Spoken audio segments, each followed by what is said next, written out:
और उस 84 लाख योनियों को काटने के बाद जो मानव की देह मिली, उस मानव की देह में कुछ क्षण, हम आपसे ये भी नहीं कहेंगे कि आप बहुत ज्यादा समय भगवान को दीजिए या बहुत समय आप परमात्मा को लगाइए या आप बहुत समय भगवान को दीजिए। हम तो आपसे इतना कहेंगे कि आप थोड़ा सा भी समय दें पर भगवान को दें। श्वास श्वास में ओम रटो वृथा जन्म मत खोए, ना जाने इस श्वास का फिर आवन होए कि ना, फिर मिले ना। और कोई जरूरी नहीं है कि मनुष्य की देह वापस मिल जाए, वापस प्राप्त हो जाए। हमने इस मानव देह को प्राप्त करने के बाद भगवान को श्रेष्ठता का सुख दिया क्या है?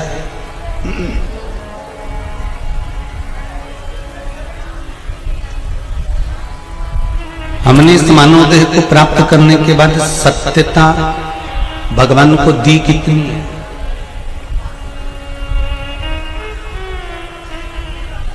हमने इस मानव देह को प्राप्त करने के बाद कुछ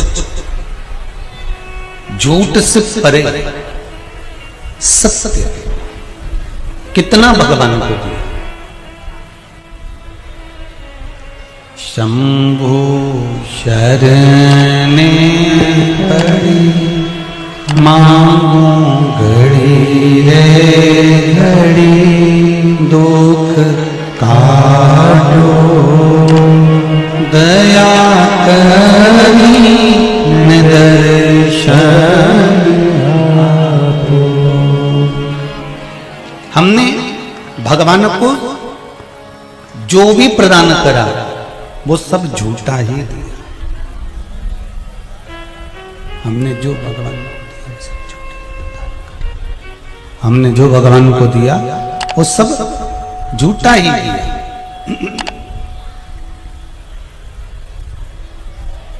अच्छा, हम भगवान को दिए ही कब थे?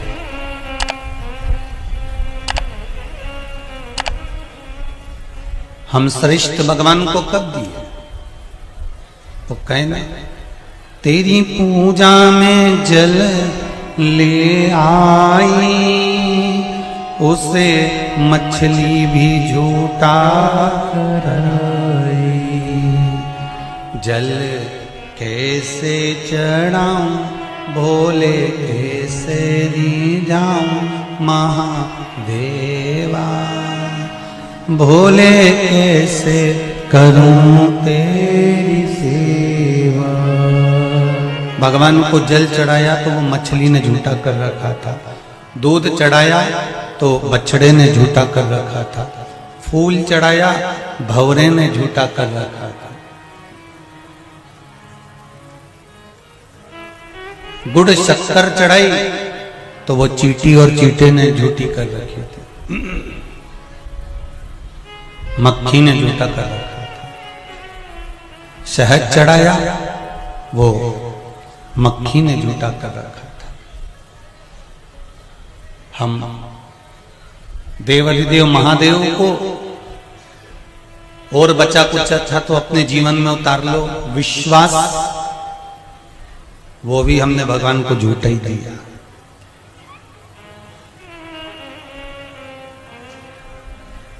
एक जगह कथा में हमने कह दिया कि विश्वास लोग भगवान को झूठा देते हैं, तो कहने लगे गुरु जी विश्वास भी झूठा होता है। हमने कहा क्यों नहीं होता? पहले संसार वालों पर विश्वास कर कर देख लिया, जब वो काम नहीं आए तब भगवान शंकर के पास गए तो झूठा ही तो दिया है। भगवान को विश्वास भी अगर हम दे रहे हैं तो वो झूठा ही दे रहे हैं। पहले सबके हाथ जोड़ लिए, सबसे जाकर निवेदन कर लिया, सबसे प्रार्थना कर ली, हमको ये दुख आन पड़ा है, हमको ये तकलीफ है, हमको ये कष्ट है, क्या आप हमारा ये काम कर दोगे, क्या हमारा ये कष्ट मिटा दोगे। जब सब दूर से आपने विश्वास लगाकर बैठे थे, आस लगाकर बैठे थे, सभी जगह जब आप विश्वास रखकर पहुंच गए और वहां से जब कार्य नहीं हुआ, तब आप आखिरी में शंकर के दरवाजे पर गए और भगवान देवाधिदेव महादेव के दरवाजे पर गए तो शिव शिव शंकर शंकर।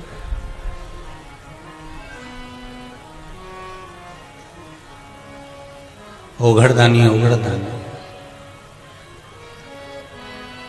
हमने विश्वास दिया, सारे परिवार पर, नातों पर, रिश्तों पर, कुटुंब पर, कबीले पर हमने विश्वास करने के बाद जब कोई साथ नहीं दिया, तब विश्वास फिर शंकर जी पर करा, शिव जी पर विश्वास करा। भगवान शंकर वो झूठे विश्वास को पाने के बाद भी तेरा कार्य कर दिए, तो समझ ले कि तेरे ऊपर शिव की ही कृपा है, शिव की कृपा। इतना विश्वास रखने के बाद भी अगर तुम्हारा झूठे विश्वास को भगवान को दिया और वो झूठे विश्वास के बल पर भी अगर भगवान ने आपका कार्य करा, तो ये भगवान शिव की करुणा।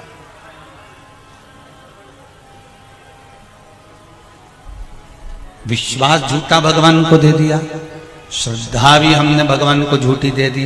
हमारी श्रद्धा पहले परिवार में थी, कुटुंब में थी, धन दौलत में थी, सत्ता जायदाद में थी, अब वो श्रद्धा हमने भगवान को दी, वो भी झूठी है।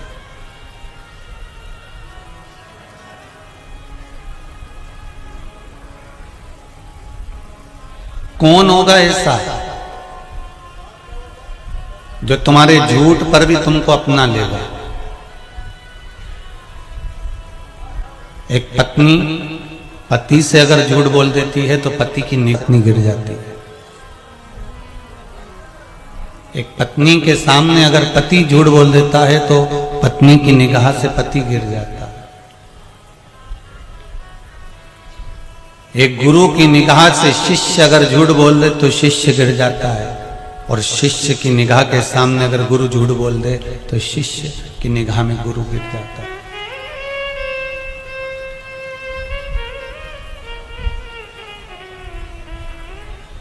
एक जरा सा झूठ बोला, जरा सा झूठा दिया, झूठी थाली किसी ने दे दी, झूठा भोजन किसी ने दे दिया, झूठा गिलास किसी ने दे दिया, झूठा खाते खाते भोजन की थाली तुमको दे दी, तो तुम्हें बुरा लग जाए। पर मेरा ओगड़दानी, मेरा दयालु शंकर, मेरा त्रिकालदर्शी, मेरा कैलाशी अविनाशी, मेरे शिव, जिनके पास में जो वस्तु दी गई वो सब झूठी तो दी गई, और झूठी मिलने के बाद भी वो सुख में है, झूठी मिलने के बाद भी अगर हमारा कल्याण कर रहा है, तो जगत में ऐसा देवाधिदेव महादेव कोई दूसरा नहीं हो सकता जो झूठा मिलने के बाद भी हमारी पूर्ति कर रहा हो, झूठा मिलने के बाद भी हमारा ध्यान रख रहा हो, झूठा मिलने के बाद भी हमें सुख का भान करा रहा हो, झूठा मिलने के बाद भी हमें सुख प्रदान कर रहा हो, तो फिर ऐसा देवाधिदेव महादेव कहाँ हो?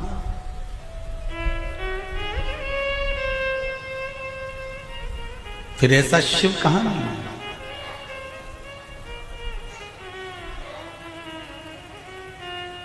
भगवान शंकर से प्रार्थना करो कि बाबा तूने बड़ी कृपा करी, बड़ी करुणा करी। हम पहचानते नहीं थे शिव को,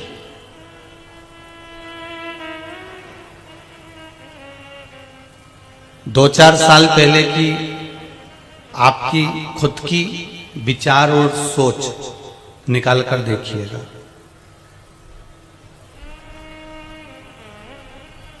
चार पांच साल पहले का विचार या सोच निकाल कर देखिएगा कि आप ज्यादा से ज्यादा सारे मंदिर में जाते थे, सब मंदिर में जाकर नमन करते थे, प्रणाम करते थे, पर शिव मंदिर में बहुत कम लोग जाते थे, बहुत कम। मंदिर के दरवाजे बंद मिलते थे, दरवाजे अगर खुल भी गए तो वहां पर ज्यादातर कहीं पक्षी बैठते थे, कहीं कुत्ता बैठता था, कहीं बिल्ली बैठती थी, वहां लोग बहुत कम जाते थे।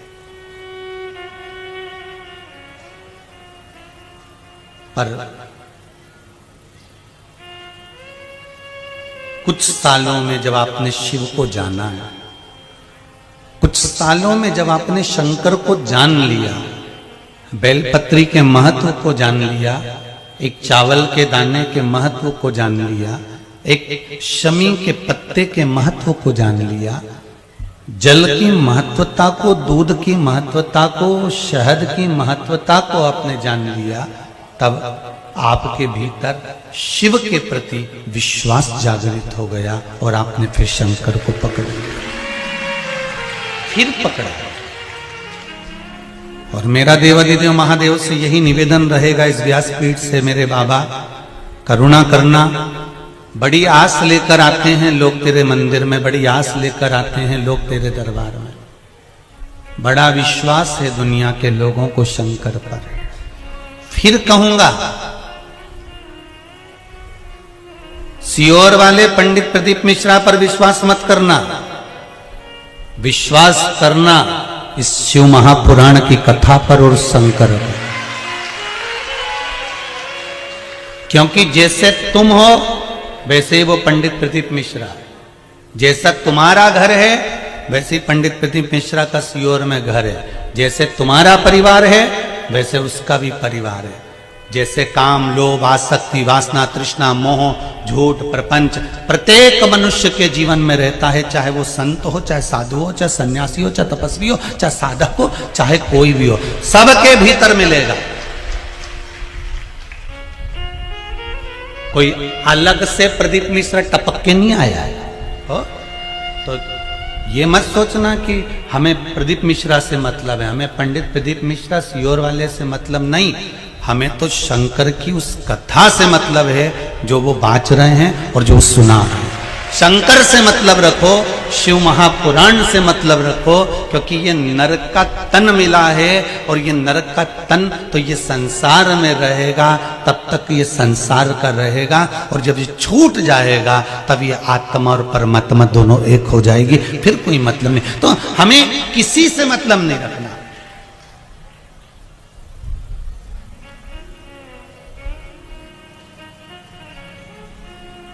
हमें किसी व्यक्ति विशेष से कोई मतलब नहीं।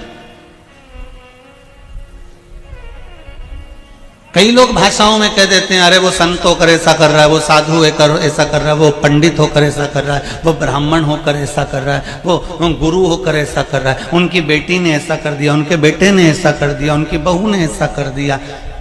शरीर है, मानव का शरीर है, मनुष्य का शरीर है। भगवान ने खुद पैदा करा, तब मनुष्य से कहा जा पृथ्वी पर, तो पृथ्वी पर क्यों भेज रहे हो नाथ मुझको? तो भगवान ने कहा तेरे परिवार का तुझे पालन करना पड़ेगा, तेरे परिवार को तुझे संभालना पड़ेगा, तेरे परिवार का पालन करना पड़ेगा, नातेदार रिश्तेदारों में, कुटुंब में, समाज में तुझे रहना पड़ेगा। तो कहा प्रभु मैं रह तो लूंगा, पर परिवार को पालने के लिए कितना कितना झूठ, कपट, बेईमानी, छल, प्रपंच सब करना पड़ेगा। तो भगवान ने कहा वो तो पृथ्वी पर जन्म लिया है तो झूठ भी बोलना पड़ेगा, कपट भी करना पड़ेगा, बेईमानी भी करना पड़ेगी, प्रपंच भी करना पड़ेगा। तो फिर मुझे पृथ्वी पर क्यों भेज रहे हो? जब मुझे झूठ बोलना पड़ेगा, कपट करना पड़ेगा, मृत्यु लोक में जाकर अपने परिवार को पालने के लिए, अपने कुटुंब को पालने के लिए, अपनी समाज को पालने के लिए, अपने जन को पालने के लिए मुझे झूठ भी बोलना है, कपट भी करना है, बेईमानी भी करना है, प्रपंच भी करना है, छल भी करना है, फिर मेरा जन्म पृथ्वी पर क्यों दे रहे हो? तो भगवान ने कहा 84 लाख योनियों में केवल एक मनुष्य की देह ऐसी होती है कि वो झूठ भी बोलेगा तो राम भज लेगा, शिव भज लेगा तो पार उतर जाएगा।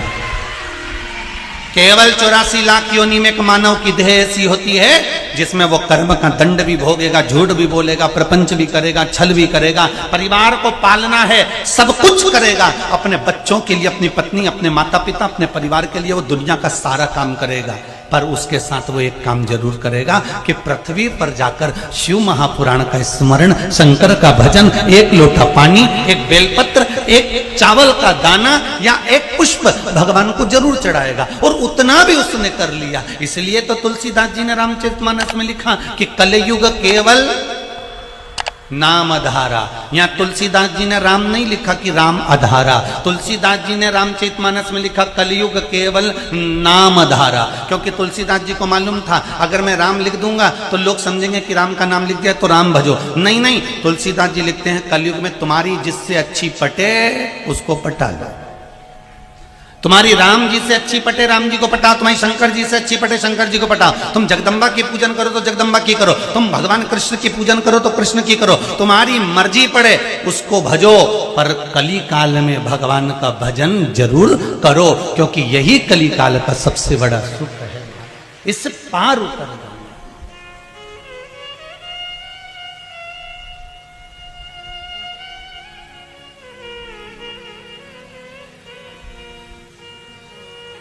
हमें व्यक्ति और विशेष से मतलब नहीं रखना, उसकी बहू ने क्या कह दिया, उसके बेटे ने क्या कह दिया, उसकी माता ने क्या कह दिया, उसके पिता ने क्या कह दिया।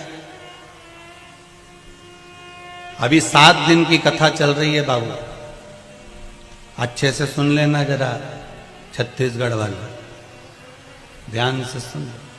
7 दिन की कथा चल रही है। हम तो यहां तक कहेंगे कामाख्या सेवा समिति को भी 7 दिन के बाद आपको इन्हीं लोगों के बीच में रहना है। किसी से ऐसा शब्द मत बोल जाना कि जिंदगी भर के लिए वो आपका मुंह ना देखे, ऐसा संबोधन मत कर जाए। सियोर वाला महाराज तो सियोर चले जाएगा, ननंदो देवरानी के पास तो तुम्हें ही रहना है।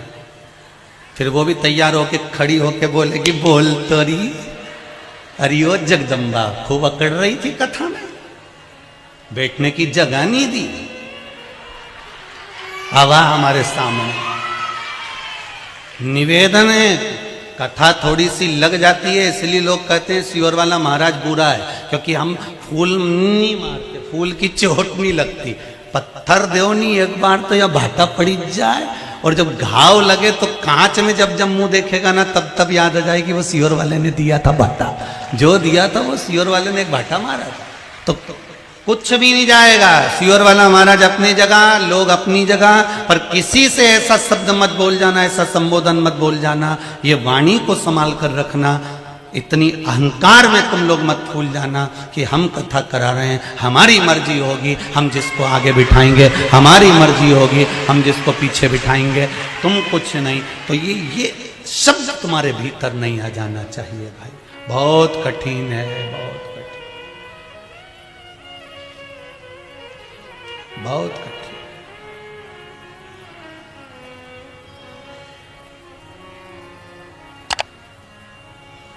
संसार में रहना पड़ेगा, झूठ भी बोलना पड़ेगा, कपट भी करना पड़ेगा, बेईमानी भी करना पड़ेगी, छल भी करना पड़ेगा। फिर परमात्मा मुझे संसार में भेजा क्यों भेजा? क्योंकि यही एक मृत्यु लोक पृथ्वी है, यही भूमंडल है, यही पृथ्वी है जहां पर भगवान का नाम जाप भी कर सकते हो। पशु बनकर, पक्षी बनकर, जलचर बनकर, थलचर बनकर या वायुचर बनकर तुम भगवान का भजन नहीं कर पाओगे, मनुष्य बनकर कर लोगे। और मानव की अगर शरीर मिल गया, आपने भगवान का भजन कर लिया, तो हम तो कहेंगे, कई लोग कहते हैं गुरुजी आज के जमाने में तो लोग इतने राक्षस जैसे पैदा हो रहे हैं जिसका वर्णन नहीं। हमने कहा कौन सा युग ऐसा था जिसमें राक्षस नहीं थे? कौन सा युग ऐसा था जिसमें राक्षस नहीं थे? सतयुग निकाल कर देख लो, उसमें आज से ज्यादा भारी राक्षस थे। त्रेता निकाल कर देख लीजिए, उसमें रावण जैसे, सूर्पणखा जैसे, अहिरावण जैसे ढेर राक्षस थे। द्वापर निकाल कर देख लीजिए, उसमें भी कंस जैसे ना जाने कितने राक्षस थे। और ये कलयुग, इसको तो धन्यवाद देना चाहिए कि पहले तो लोग यज्ञ करते थे, तप करते थे, साधना करते थे, व्रत करते थे, घंटों तक आंख बंद करके बैठे रहते थे, अग्नि जला कर बैठ जाते थे, पानी में बैठ के तप करते थे, हवन कर कर तप करते थे, यज्ञ करके तप करते थे, साधना करके तप करते थे। तब जाकर भगवान प्रकट होते थे। आज के जमाने में भगवान तप और साधना से प्रकट नहीं होता। आज के जमाने में तो भगवान तुम 2 क्षण घर में रहते हुए अपने घर का काम करते करते अगर भगवान का नाम भी ले लोगे तो भगवान प्रसन्न हो जाएगा। ये कलिकाल, कलयुग केवल नाम धारा, सुमर सुमर उतरहि पारा। रटो राम राम रटते रहो, जब तक घट में प्राण, कबहू तो दीन दयाल के भनक पड़ेगी कान। तुम भगवान को भजो। अगर एक बार ना सुने दूसरी बार भजना, दूसरी बार ना सुने तीसरी बार भजना। कोई व्यक्ति निकल कर जा रहा है ना, उसका नाम लेकर पुकारो, अरे रामू रामू, एक बार बोलना, फिर दूसरी बार बोलना रामू, फिर तीसरी बार बोलना रामू। तो वो निकल कर जाने वाला जो भी व्यक्ति होगा ना, वो एक बार पलट कर जरूर देखेगा कि ये किसको बुला रहा। भले उसका नाम रामू नहीं होगा, पर पलट कर जरूर देखेगा कि मुझे कौन बुला रहा है। पलट कर जरूर देखेगा कि मुझे बुलाया किसने। उसी तरह आप भी भगवान को भजते रहो, भजते रहो, एक लोटा पानी चढ़ाते रहो। वो पलट कर जरूर देखेगा कि कौन आया, देखेगा वो पलट। एक नियम बना लो, रोज प्रतिदिन अपने घर के परिवार के कुटुंब के लोगों को, घर के बच्चों को ये नियम बना दो कि 1 लोटा पानी घर का बच्चा बच्चा चढ़ाने के लिए शिव के मंदिर में जाएगा। और मुझे प्रसन्नता है, मुझे प्रसन्नता है। एक बच्चियों ने अपनी मम्मी से कहकर एक फोटो डलवाया। मैं चाहूंगा आस्था चैनल वालों के पास में हो तो वो फोटो दिखाना। इतनी छोटी छोटी बेटियां आजकल, पहले बच्चियां जब स्कूल जाती थी तो प्लास्टिक की बास्केट में पानी की बोतल और टिफिन लेकर जाती थी। उन बच्चियों का फोटो टीवी पर जरूर दिखाना, जिन बच्चियों की माओं ने उनको एक छोटी छोटी सी बास्केट दिलाई, उसमें छोटा सा चंदन, चावल और 1 लोटा पानी का रख दिया, और वो बेटियां रोज उस बास्केट को लेकर शंकर जी के मंदिर पानी चढ़ाने जाती हैं। मैं कहूंगा चैनल वालों को अवश्य दिखाएं, अगर उनके पास में है तो उस फोटो को अवश्य दिखाएं। वो बेटियां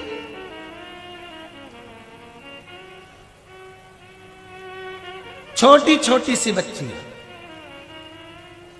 अब मुझे आनंद की अनुभूति होती है कि धर्म में अब लोग जागे हैं। अब कह सकते हो धर्म की अधर्म का, प्राणियों में और विश्व का। अब कह सकते हो कि धर्म की जय हो, क्योंकि अब धर्म के लोग मंदिर में छोटे छोटे बच्चे 1-1 लोटा पानी चढ़ाने के लिए जा रहे हैं, तो उससे बड़ी कोई प्रसन्नता नहीं है, उससे बड़ा कोई सुख नहीं। चढ़ाओ।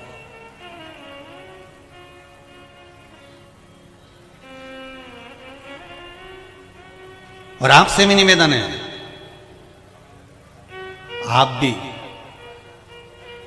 अगर आपके बच्चे भी रोज शिव मंदिर में जाकर जल चढ़ा रहे हैं, पानी चढ़ा रहे हैं, तो आप भी फोटो खींच कर भेजो। ये आस्था चैनल, आस्था इसका नाम है कि आस्था चैनल है। ये आस्था का मतलब है जन जन में आस्था को प्रकट करना है। इस चैनल को हर प्रत्येक मनुष्य के भीतर धर्म की आस्था, संस्कार की आस्था लाकर भगवान के प्रति आस्था प्रकट करना। तो मैं तो आस्था चैनल से कहूंगा, प्रत्येक कथा में आप अपने बच्चों को संस्कार दीजिए मंदिर जाने का, और उनका फोटो खींचकर हमको भेजिए। कथा के मध्य में हम प्रयास करेंगे कि आस्था चैनल के माध्यम से आपके भी बच्चों का, संस्कारवान बच्चों का फोटो या आस्था चैनल जनमानस तक दिखाए। केवल इन बच्चियों से मतलब नहीं, आप भी अपने बच्चों को संस्कार दीजिए। और एक दिन 2 दिन नहीं कि एक दिन के लिए फोटो खींच लिया, बस ये एक ही दिन गया और फोटो खींच के भेज दिया तुमने। सियोर वाला महाराज कौन आ रहा देखने के लिए? तो सियोर वाला महाराज नहीं आ रहा तो क्या हुआ, वो देवाधिदेव महादेव तो देख रिया है।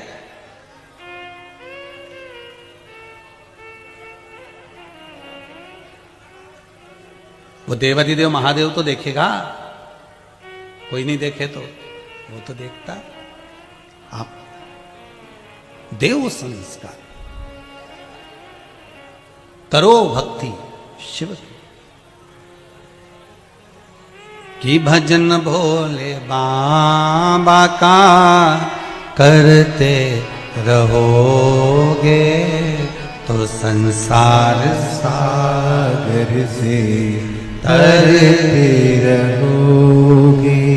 अगर शिव की भक्ति में डूबे हुए हो, शंकर के भजन में डूबे हुए हो, तो भगवान का भजन करो, स्मरण करो और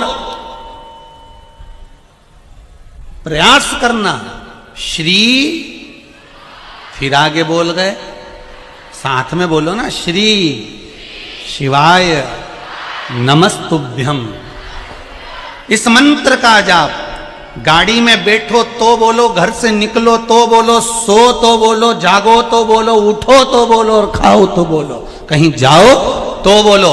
इस पंडाल में से निकल कर भी अगर जा रहे हो तो एक दूसरे से श्री शिवाय नमस्तुभ्यम बोलकर जाइए। शंकर का वो मंत्र है, इस मंत्र के बल पर ना जाने कितने कितने लोग ये पर्चे भरे पड़े हैं, ना जाने कितने कितने लोग अपने जीवन को सार्थक बना लिए। यही मंत्र मूल है। जपो, ये शिव महापुराण का मूल मंत्र छुपाया हुआ रखा था, छुपा हुआ था, पर शिव महापुराण ने शंकर को इस मंत्र को प्रकट करना था, इसलिए शायद ये शिव महापुराण से उसने प्रकट करवा दिया। इस मंत्र को जप लो, पंचाक्षर मंत्र ओम नमः शिवाय को जप लो, महामृत्युंजय मंत्र को जपो, राम जपो, कृष्ण जपो, तुम्हारी मर्जी पड़े जो जपो, पर जपो श्री शिवाय नमस्तुभ्यम। इस मंत्र का जाप नित्य करने पर जीव अपने सुख को पा जाता है। कितनी भी दुख हो, कितनी भी तकलीफ हो, कितना भी कष्ट हो जीवन में, आप जपो तो।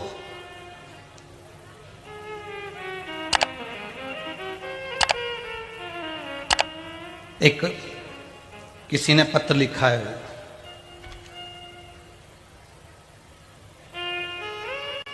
सरिता मिश्रा,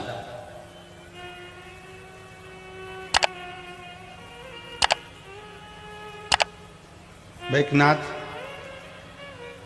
छत्तीसगढ़ से हैं, कहीं बैठी हो तो हाथ उठाइए।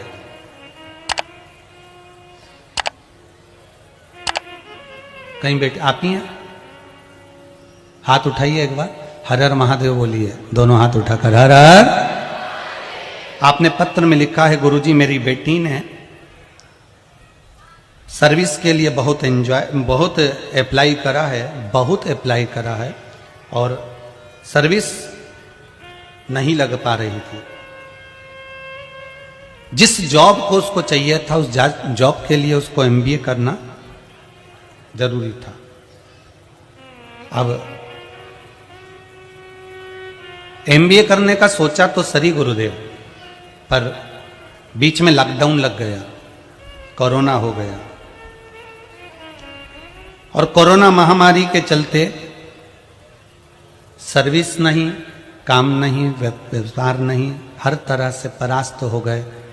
तब मेरी बेटी ने शिव महापुराण की कथा में, रुद्राक्ष महोत्सव में शंकर जी का एक उपाय श्रवण किया और उस उपाय को करा तो मेरी बेटी का जॉब हैदराबाद में लग गया। ये बाबा वर्णन करा पत्र। बेटो बहन, श्री शिवाय नमस्ते। अगर शिव पर विश्वास है, शंकर करुणा सागर, शिव अगर करुणा करे हैं, करुणा सागर अगर भगवान शंकर दया करे हैं, तो जीवन में ऐसा कोई कार्य नहीं जो ना हो। कोरोना महामारी ने लोगों को हिलाया तो है, बहुत बहुत हिलाया, पर फिर कहूंगा, कोरोना महामारी ने अगर हिलाया है, चिंता मत करना। शंकर की शरण में रहोगे ना तो ये पक्का है कि अगर दुनिया कितना भी तुम्हारा पांव पकड़ कर नीचे खींच दे, शिव ने अगर हाथ पकड़ लिया तो ऊपर की ओर उठा ही देगा, ये पक्का है।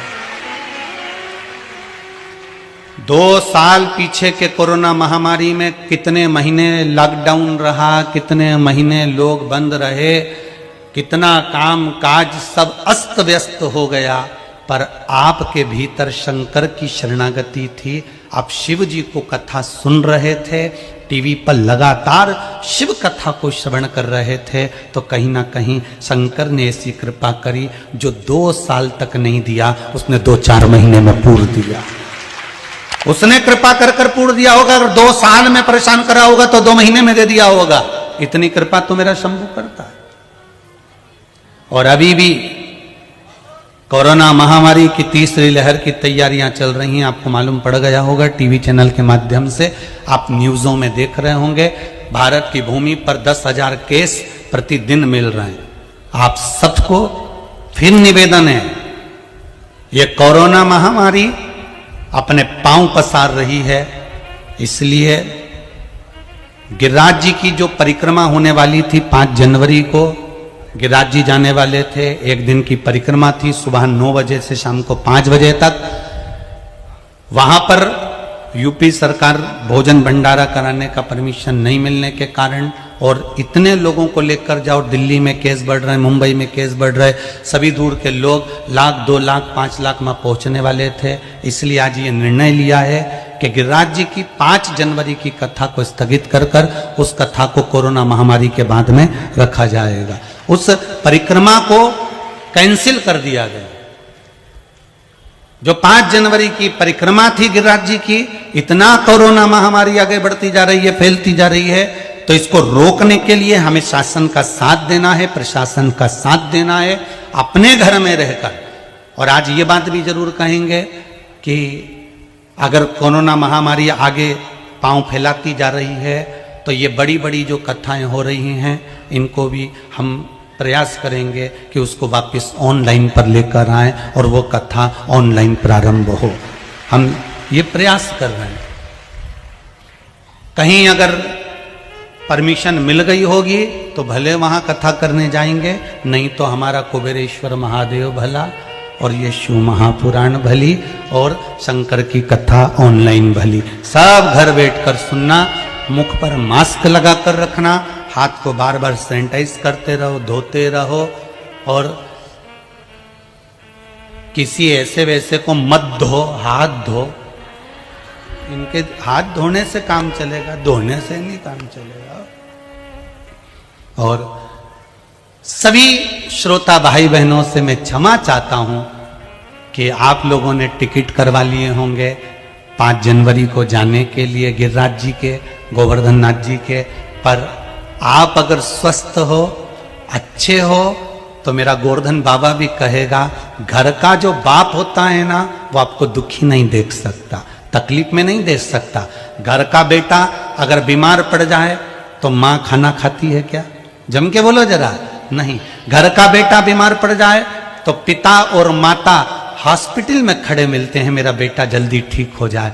तो मेरा गोवर्धन बाबा, मेरा भोलेनाथ ये चाहता है कि आप मान लो आए और इतने सारे दुनिया से लोग वहां पहुंचेंगे, और किसी को अगर तकलीफ हो गई और कोई जाकर बीमार पड़ जाए, बाद में लोग गोवर्धन नाथ जी को कहें हम तो गिरिराज जी गए थे और ऐसा हो गया। इसलिए निवेदन, करबद्ध निवेदन, क्षमा चाहता हूं, आपका टिकट भले हो गया होगा, पर 225-500 रुपए के चक्कर में आपकी जान हम जोखिम में नहीं डाल सकते। आप स्वस्थ रहें, आनंद में रहें। और गिरिराज जी की ये परिक्रमा कैंसिल करी है, इसको स्थगित कर दिया गया है। इसकी सूचना आप अपने सारे फेसबुक, यूट्यूब पर और व्हाट्सएप पर, इंस्टाग्राम पर डाल देना, जिससे लोग अपने टिकट वापस ले लें। घर में रहो, स्वस्थ रहो, स्वस्थ रहिए।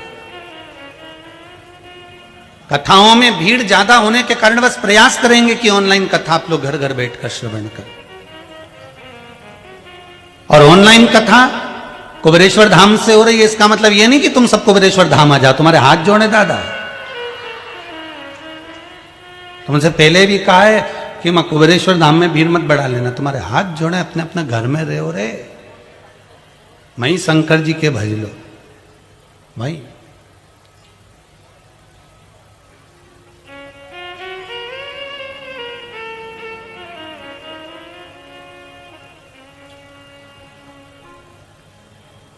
शिव का भजन करो, अविरल भक्ति को धारण करो, स्वस्थ रहो।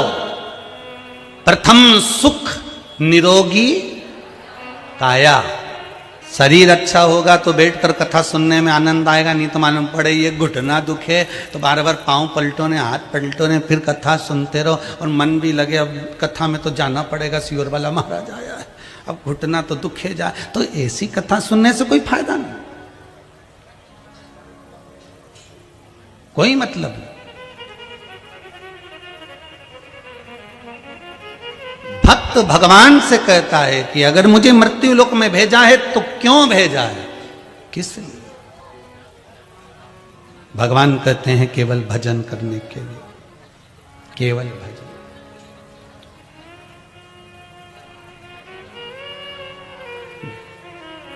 पांडवों में युधिष्ठिर, अर्जुन, भीम, नकुल, सहदेव, इनमें जो भीम था वो भगवान शंकर का परम भगत था। थे पांचों ही पांडव जितने भी थे वो शिव के भगत थे, भगवान शंकर के भगत।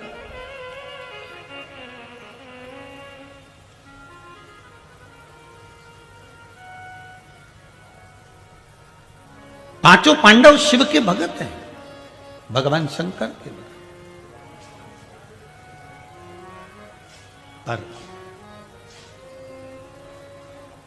वो पांचों पांडव शिव के भगत हैं, पर उसमें जो भीम है वो भीम की जो भक्ति है शिव के प्रति, क्योंकि भीम की 3 धर्म पत्नियां थी। कितनी पत्नी थी भीम की? 3। पहली द्रौपदी, दूसरी हिडिंबा और तीसरी बलधरा। तीसरी का नाम क्या है? बलधरा। पहली कौन सी है?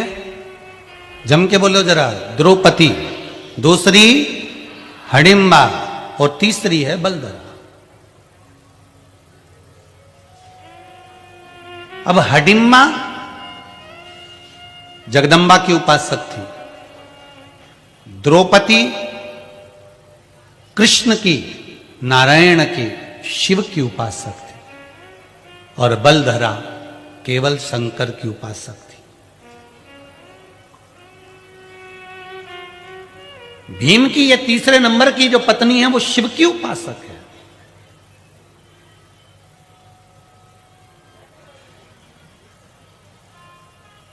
भगवान शंकर की उपासना करना, भगवान शिव की भक्ति में डूबे रहना,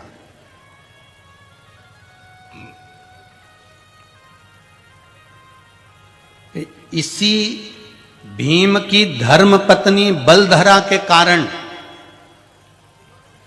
इसी भीम की धर्म पत्नी बलधरा के कारण आज भी शंकर भगवान के मंदिर के बाहर नंदी बैठता है। आज भी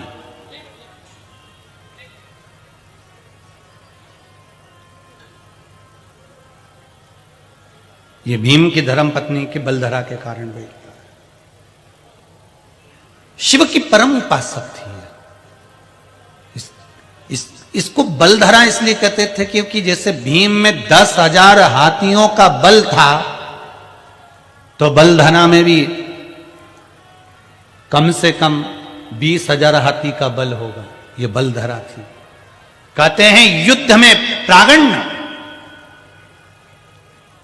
जिसने भीम को ललकारा था कि तू आ युद्ध करने के लिए, स्वयंवर में इसकी जीतने के लिए, स्वयंवर में इसको जीतने के लिए जो इसको हरा देगा मल्लाह युद्ध में, वही मल्लाह युद्ध में, गदा युद्ध में इसको जो परास्त कर देगा वही इसका पति होगा। तो बलधरा का एक नियम था कि वो पार्थिव शिवलिंग का निर्माण करती थी और शंकर की आराधना करती थी। पार्थिव शिवलिंग का निर्माण करना और उसकी आराधना करना। कल कथा में आपको कहा था, महीने में, हफ्ते में, साल में, 6 महीने में, 3 महीने में, 4 महीने में एक बार पार्थिव शिवलिंग का निर्माण करना चाहिए। कई लोग कहते हैं गुरुजी हमारे घर में शिवलिंग है, हम उसकी पूजन कर लें, तो करो, पूरे साल आप उसकी पूजन करो, आप उसकी खूब भक्ति करो, खूब आराधना करो, पर फिर भी साल भर में, 2 साल में, 6 महीने में, 3 महीने में, 4 महीने में, 1 महीने में एक पार्थिव शिवलिंग का निर्माण होना चाहिए। एक पार्थिव शिवलिंग का निर्माण।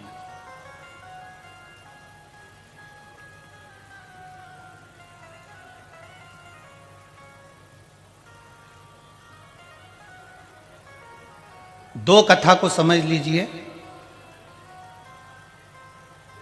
दोनों कथा स्कंद पुराण की।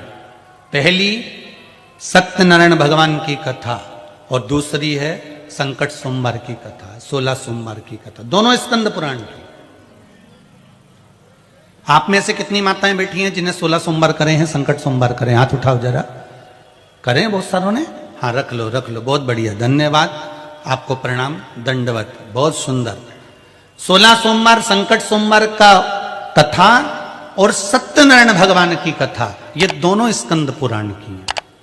और दोनों की विशेषता क्या है? दोनों की विशेषता किस चीज की है? सत्यनारायण भगवान की कथा में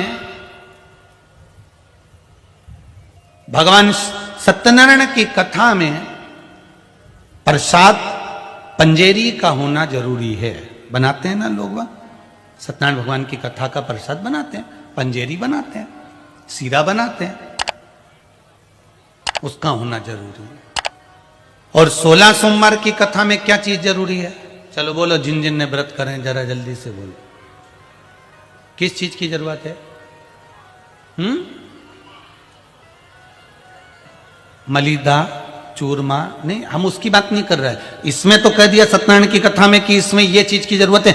शिव 16 सोमवार की कथा में, 16 सोमवार के उपास में, 16 सोमवार के पूजन में, 16 सोमवार के आप उपास करते हो, संकट सोमवार करते हो, तो उसमें किस चीज की जरूरत होती है? उसमें जरूरत है पार्थिव शिवलिंग की। किस चीज की जरूरत है? कि 16 सोमवार का व्रत करने वाली नारी, 16 सोमवार संकट सोमवार करने वाला पुरुष या स्त्री सोमवार का जब व्रत करे तो पार्थिव शिवलिंग का निर्माण कर कर फिर पूजन करे, उसकी आराधना करे, तो उसका सुख। अब लोग बाग क्या करते हैं आजकल, पार्थिव शिवलिंग नहीं हो तो घर का शिवलिंग उसमें रख लेते। करो, उस शिवलिंग को भी साथ में रखो, मना नहीं है, पर 16 सोमवार की पूजन के बाद में आप जब पूजन कर लो, आराधना कर लो, तो उस शिवलिंग का, पार्थिव शिवलिंग का विसर्जन होना जरूरी है। विसर्जन से क्या लाभ है? क्यों हिंदू धर्म में कहा जाता है कि देव विसर्जन? यहां तक आप लोग जब पूजन करें हैं, मंडल वगैरह बनाए हैं, जो मंडल हमारे पंडित लोग बनाए हैं, ब्राह्मण लोगों ने बनाया है, जब ब्राह्मण लोग 7 दिन का पूजन हो जाता है, वास्तु पूजन पूरा हो जाता है, देवी जी का अनुष्ठान पूरा हो जाता है, या महामृत्युंजय अनुष्ठान पूरा हो जाता है, जो पूजन आप करा रहे हो वो पूजन जब पूरी हो जाती है, तो विद्वान ब्राह्मण क्या करते हैं? जब पूजन 3 दिन की, 5 दिन की, 4 दिन की, 7 दिन की, 9 दिन की जब पूरी हो जाती है, तो जजमान को बिठाकर, उसको खड़ा कर कर बिठाकर, उसके हाथ में चावल देकर देवताओं का भी विसर्जन करते हैं। भले उसको उठाकर वो ठंडा करने जाए ना जाए, पर देव विसर्जन होना जरूरी है कि ये विसर्जन।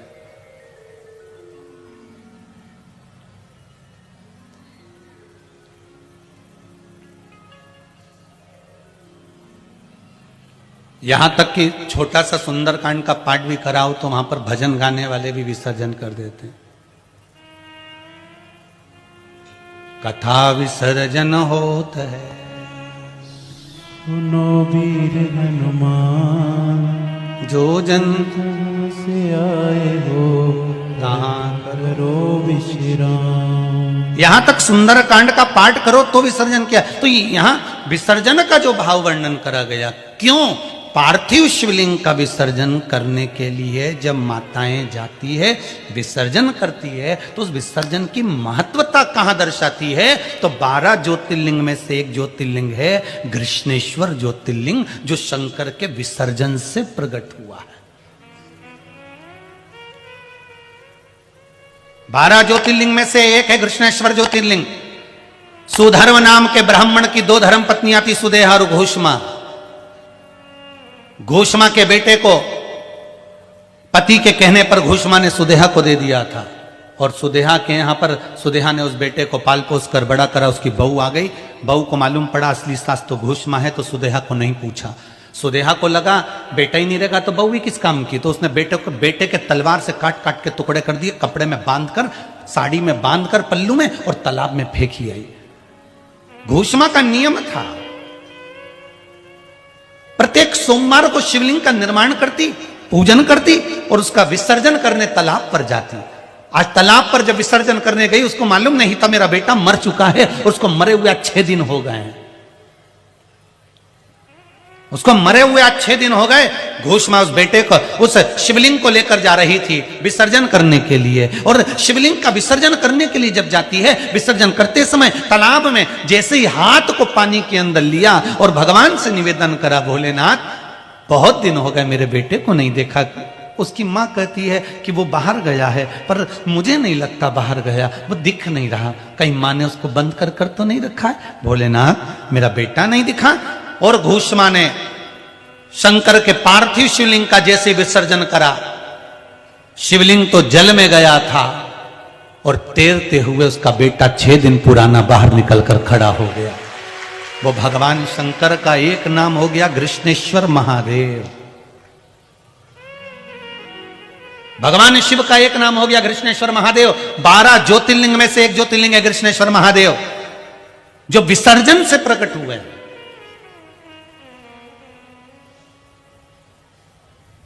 भगवान के विसर्जन से प्रकट हो रहा है। तो विसर्जन करना क्यों जरूरी है? अरे गुरुजी आप किसी और से विसर्जन करवा लो, पंडित जी उनको भेज देते उनसे विसर्जन करवा लो, जजमान कर रहा है मैं मेरे बेटे बहू को भेज देता हूं उससे विसर्जन। नहीं नहीं, जिसने पूजन करी विसर्जन वो करे। उसका कारण क्या है? आप विसर्जन करते हो तो ब्राह्मण जन, देवता जन, गुरुजन उसका आशीर्वाद आपको देते हैं कि यह आशीर्वाद है आपके पास में, कोई भगवान प्रदान कर दे आपको, जिंदगी में कोई सुख दे दे। 12 ज्योतिर्लिंग में से एक ज्योतिर्लिंग विसर्जन से प्राप्त हो, घृष्णेश्वर मां। फिर समझ लीजिए सत्यनारायण की कथा में क्या जरूरी है, जम के बोलो जरा, पंजेरी प्रसाद। और 16 सोमवार के पूजन में क्या जरूरी है? पार्थिव शिवलिंग का निर्माण। घर में शिवलिंग है, रखो, पूजन में रखो, खूब अच्छे से पूजन करो। कहीं कहीं की माता कहती है हम तो मंदिर जाके कर लेते हैं, करो, हम मना नहीं करेंगे, खूब करो, दिल से करो।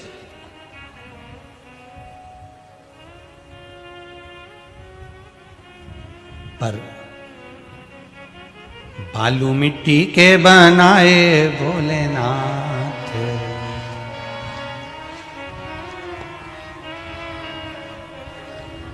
चढ़ाऊं लोटा जल भर के। शिवलिंग का निर्माण करिए, उसकी पूजन करिए, उसका सुख ही दूसरा है, सुख दूसरा है।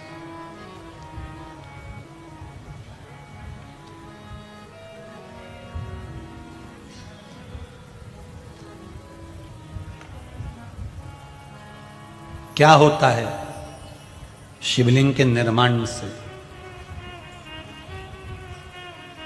क्यों लिख दिया? लिंग पुराण के अंतर्गत, नर्मदा पुराण के अंतर्गत, स्कंद पुराण में, शिव पुराण में,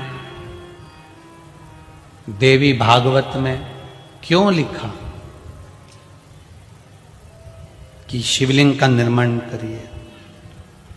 कारण जब व्यक्ति किसी चीज का निर्माण करता है तो पूरा दिल और दिमाग लगाता है। लगाएगा कि नहीं लगाएगा? दिल भी वहां लगाएगा, दिमाग भी वहां लगाएगा। मिट्टी का जब शिवलिंग बनाएगा, बालू रेत का जब शिवलिंग का निर्माण करेगा तो दिल और दिमाग लगाकर फिर उसका निर्माण करता है। उतनी देर, जितनी देर वो दिल और दिमाग भगवान शंकर के निर्माण में लगाता है, भगवान उसके भाग्य के निर्माण में लग जाता है। आप शंकर के शिवलिंग का निर्माण करते हो और शंकर भगवान आपके भाग्य का निर्माण करते हैं। जितनी देर हमें शंकर के शिवलिंग के निर्माण में लगता है, जितनी देर लगता है,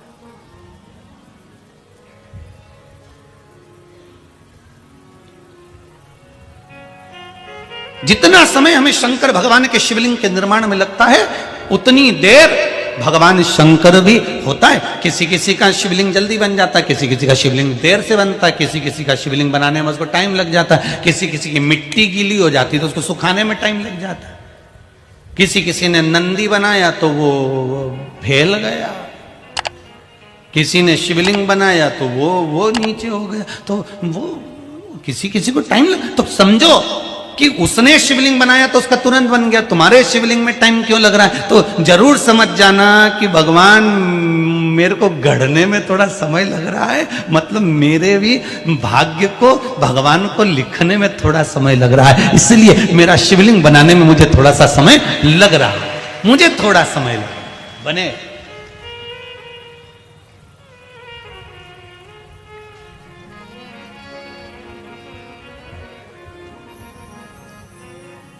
श्री शिवाय नमस्तुभ्यं, श्री शिवाय नमस्तुभ्यं, श्री शिवाय नमस्तुभ्यं, श्री शिवाय नमस्तुभ्यं, श्री शिवाय नमस्तुभ्यं।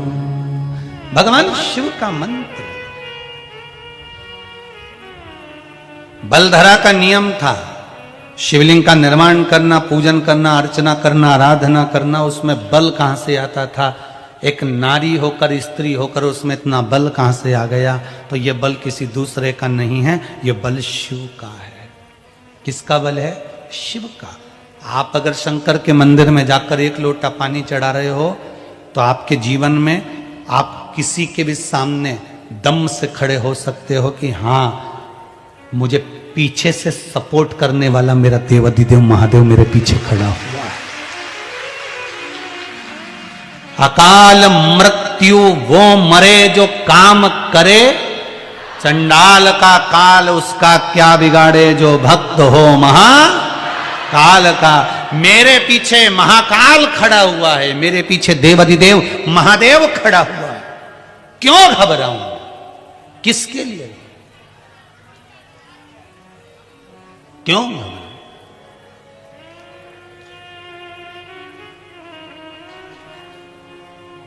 जब देवाधिदेव महादेव मेरे सामने है, मेरे सामने। नीन लड़े त्रिपुरारी से मैं उनकी हो गई, नीन लड़े त्रिपुरारी से मैं उनकी हो गई। मेरे नैनन बरसे नीर सखी में काशी जाऊंगी। मेरे मन में नहीं है धीर सखी, मैं काशी जाऊंगी। काशी जाऊंगी सखी, उज्जैनी जाऊंगी। काशी जाऊंगी सखी, उज्जैनी जाऊंगी। मुझे उठे बिरह की पीर, सखी में काशी जाऊंगी। मुझे उठे बिरह की पीर, सखी में काशी जाऊंगी। छोड़ दिया मैंने खाना पीना तेरी याद में, छोड़ दिया मैंने खाना पीना तेरी याद में। अब मन में नहीं है धीर सखी में काशी जाऊंगी, अब मन में नहीं है धीर सखी मैं काशी जाऊंगी। बस ये चित्त वृत्ति शिव तक चली जाए। बल कौन देता है? कोई तुमसे कहे क्योरी इतना इतरार दिए, तेरे को इतनी इतराना का बल किसने दिया? एक बहुत सुंदर चरित्र है गीता प्रेस गोरखपुर की।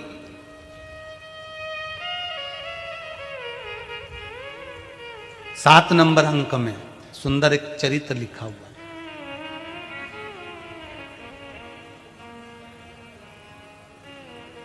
क्या चरित्र है कि एक राजा के यहां एक मुनिम काम करता था। उसको तकलीफ आ गई, उसको कुछ कष्ट आ गया,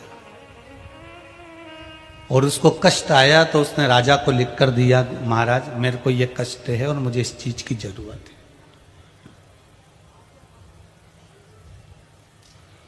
मुझे ये कष्ट है और मुझे इस चीज की जरूरत है। राजा के पास में पत्र गया, पत्र राजा के पास पहुंचा, राजा ने उस पत्र को पढ़ा नहीं पढ़ा सुना कर दिया। 2 दिन निकल गए, वो मुनीम परेशान हो गया, तकलीफ बढ़ गई है, बहुत कष्ट में था मुनीम, बहुत कष्ट में, आंखों से आंसू झड़ रहे थे, मतलब कष्ट झड़ा भारी था। अब उसने देखा कि महाराज ने तो मेरी बात सुनी नहीं, देखी नहीं, परखी नहीं, और मेरे को देखा तक नहीं मेरे पत्र को। मुनीम ने महाराज की नौकरी छोड़ दी और छोड़कर भगवान के मंदिर में चले गया। भगवान से जाकर प्रार्थना करी, भोलेनाथ, गीता प्रेस गोरखपुर की कल्याण अंक में लिखा है 7 नंबर, भोलेनाथ, शंभू ने से जाकर भगवान शंकर से कहा मुझे ये कष्ट है, मेरे यहां ये तकलीफ है। भोलेनाथ जी ने उसके कष्ट को मिटा दिया। अब वो कहीं की नौकरी नहीं करता, अब वो शिव के मंदिर जाता, झाड़ू पोछा करता, श्रृंगार करता, शंकर जी के ऊपर बेलपत्र चढ़ाता और आराम से जहां मिल जाए मौका में पांव पसार के पड़ा रहता और मंत्र भगवान का जपता रहता। एक दिन वही राजा निकल कर जा रहा था,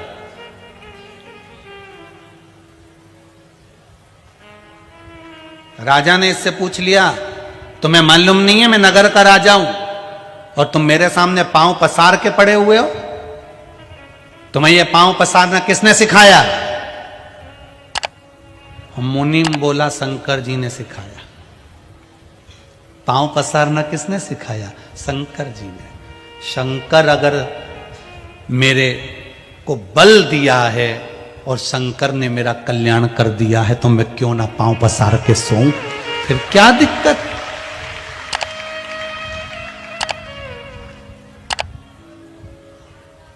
एक रोटी अगर कोई देता है, एक सामान कोई देता है तो जरा अकड़ कर देता है। अभी की ले लो, एक पानी का पाउच दिया होगा तो कितनी अकड़ से दिया, ले